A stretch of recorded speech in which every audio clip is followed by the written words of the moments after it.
So I have this RENOGY RNG-KIT bundle 1000D-WND10.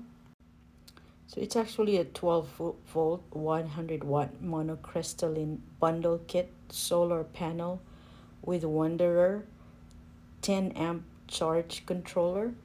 So when I actually bought this, I thought this was a whole set where you can use the solar panel right away. But what I didn't know was you still actually will need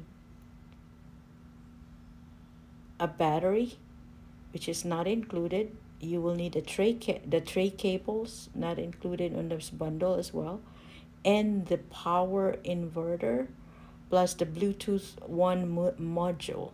So I'm showing you that diagram right now. Basically, you will just get the solar panel, you will get the adapter kit, and the charge controller. But you need this battery, which is a little less than $200, and this Bluetooth one module around $37, and the power inverter. So in order for this to work, and in order for you to actually use this, you still need 3 more items. So I didn't know that, but now I know, so I wouldn't have to wait to get those 3 before I can assemble it.